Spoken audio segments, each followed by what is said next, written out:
Welcome to a place of light and love, where faith and hope fit like a glove. Okay, so get ready. Oh, yeah. 666. Here we go. I mean, you've seen it, right? Oh, hasn't? Maybe felt a little shiver Oh, for sure. when you see it. Definitely. But we're going to look at 666 and its connection to the beast. Okay. And to do that, Yeah. we're going to be using the work of Dr. Myles Munroe All right. and his research into The Hebrew. Hebrew language. Okay, cool. So Munroe points out that each letter in the Hebrew alphabet represents a number.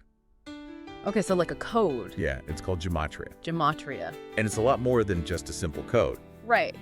Like how much more? Well, I mean, yeah. imagine like a world where Uh-huh. the building blocks of language are Yeah. like intertwined with numbers. Wow. Yeah. So for the ancient Hebrews, I mean, this wasn't just some random thing, right? No, not at all. This was a way for them to understand their scriptures. Yeah. So numbers, they had like a deeper meaning. Okay, so we're saying Yeah. that the numerical value of a word could actually like Influence the meaning. change it. Exactly. Wait, It's like when you're you- reading something and then you realize, Yeah. wait a minute, this word that's Yeah. talking about this thing, Yeah. it also has this numerical value, Right. which connects to this other idea. Whoa. And suddenly there's all these Connections. that you didn't see before. I see. Yeah, That's really interesting. it is. So then Munroe points out What's that? that the Hebrew word for beast Okay. plays into this too. How so? Well, each letter corresponds to the number 6. Okay. And, well, 3 6s Oh, here we go. equals 666. And Yeah. that's where things get a cool. little complicated. Yeah, so Yeah, the beast itself, right. I mean, that's a big deal. Loaded term, Yeah, in biblical text. for sure. I mean, depending on how you interpret it, Uh-huh.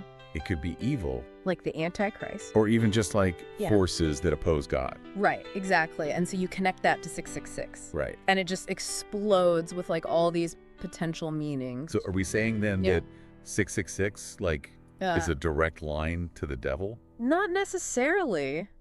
No, it's not that simple. Okay. It's not black and white. Yeah. There are lots of different, Interpretations. yeah, like some scholars Mhm. think that the beast is like a, Uh-huh.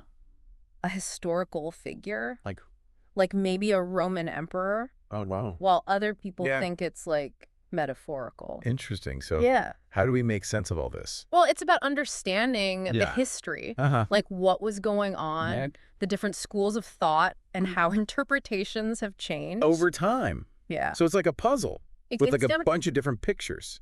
And depending on how you put the pieces together. You get a different picture. Exact. And 666 Yeah. is just one piece of that puzzle. Yeah. And this whole gematria thing, it just opens up a whole New way a lot looking of at, religious texts. right?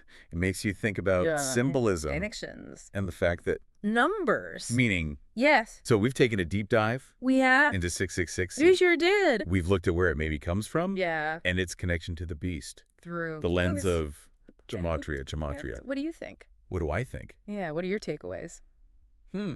Well, Maybe this sparks some curiosity oh yeah, about numerology for sure. in other cultures. Different religions. Yeah, how do those systems compare to what we've talked about? That's a good question. I mean, there are Mm. so many Fascinating. avenues to explore. Definitely. All right, Cool. until next time.